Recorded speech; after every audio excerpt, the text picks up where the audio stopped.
Courage. It's a word we hear often. But in real life, courage can feel hard to find. Sometimes we face fear, uncertainty, pressure, or moments where we honestly don't know what to do next.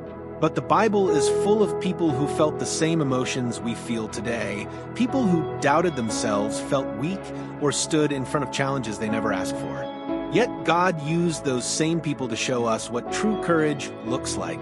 Today, we're looking at 4 powerful stories of courage in the Bible and how they can inspire us to be bold in our own lives.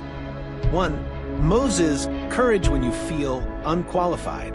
Moses is one of the most well-known leaders in the Bible, but his story doesn't start with strength. It starts with insecurity. When God called Moses to lead his people out of Egypt, Moses didn't say, "Yes, I'm ready." Instead, he said, "Who am I? I'm not good enough. I can't speak well. Please choose someone else." Have you ever felt like that?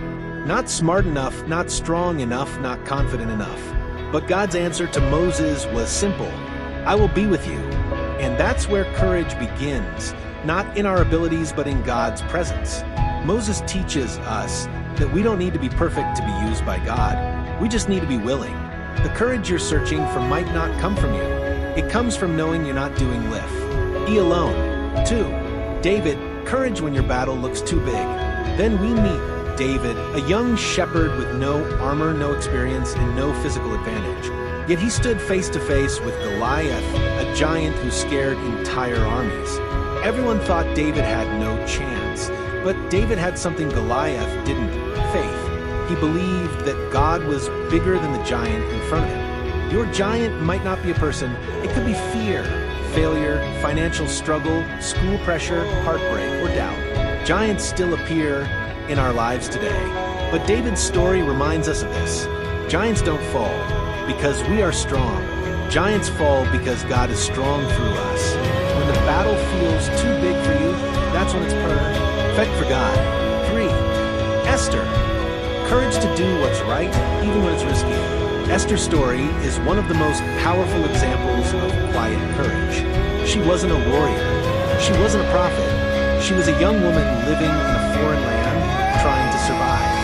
But when her people were in danger, Esther risked her life to speak up. She could have stayed silent.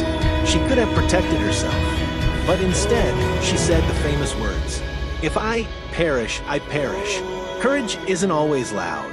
Sometimes it's the quiet decision to do what's right, even when no one sees it, appreciates it, or rewards it. Esther reminds us that courage often appears in moments where we choose purpose over comfort. Your courage might save more people than you realize.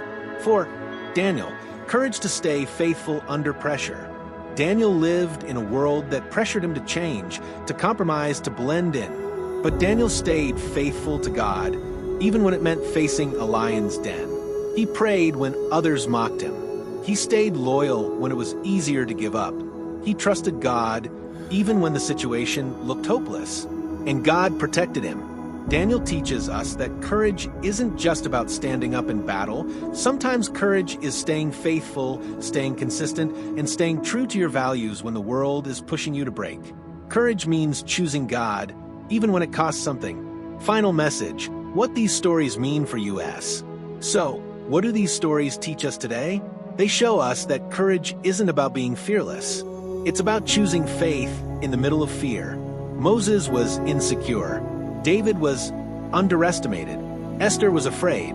Daniel was tested. But God stood with all of them. And the same God who gave them strength can give you strength today. Whatever you're facing, remember, God uses ordinary people with willing hearts to do extraordinary things. And your story is only beginning.